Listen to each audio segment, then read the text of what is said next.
Astăzi vom face o băutură dulce și care este făcută în câteva minute, maxim 10 minute la microunde. Ne trebuie niște brum, niște lapte și niște biscuiți simpli. Hai să începem. Mai întâi vom lua o cană și vom pune brum. Stați puțin. Vom face niște brum. Revenim când e gata. Revenim când punem asta. Brumul.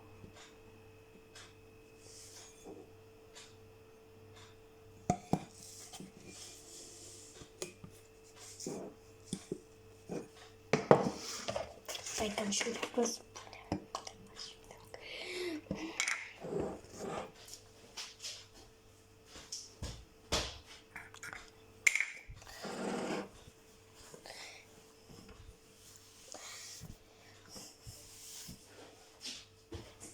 Și am pus și laptele aproape și acum amestecăm. Cam așa va fi. Cred că mai vom pune niște lapte și acum luăm și amestecăm.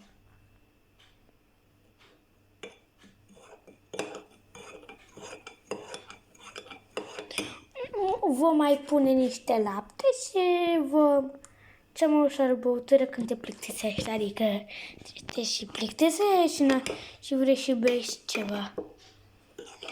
Cam multă, dar asta e, să pun. Am pus cam multă. Hai să văd eu. Că se amestecă și se face mai bună. Uitați cum e acum. Ca o bunică. Amestecați. Și așa, mai punem puțin lapte, chiar puțin. Nu mult mai mult lapte decât am.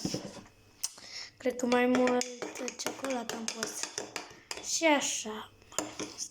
Revenim, stați puțin. De asta vreau să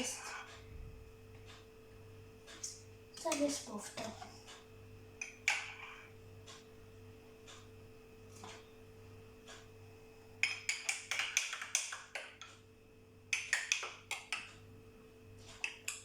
E bună rău.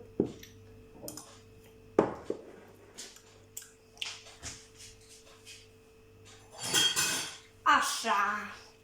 Să ștergem puțin. Aveți voi să vedeți. Făl.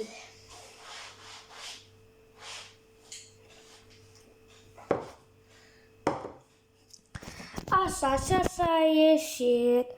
Azi, cred că când o să se facă la micro, unde o să se mai așa și o să mai amestecăm noi. Și să vedem finish-ul. Punem cana și punem în microunde. Să vedem cât durează. Cam asta, uitați, nu mă mint, durează cam atât. Și așteptăm.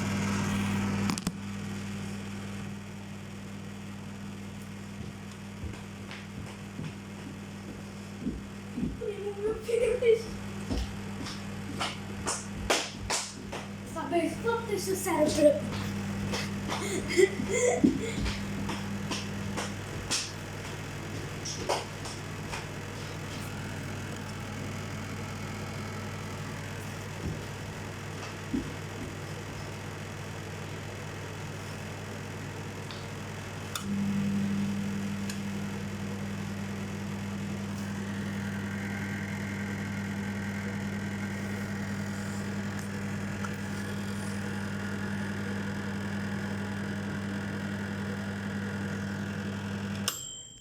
Și gata. N-am lăsat chiar un minut. Nu.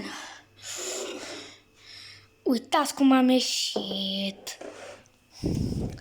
M-am amestecat puțin. Stați puțin. Uite, o să fie foarte bună. Dacă îmi trimiteți ce, îmi trimiteți dacă e bun, îmi trimiteți dacă e bun. Și îmi trimiteți. Să-mi trimiteți dacă e bună. Asta fac și eu când mă plictisesc.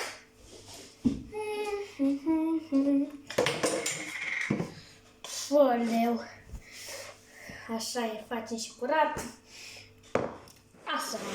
Și cam asta a fost. Așa a ieșit.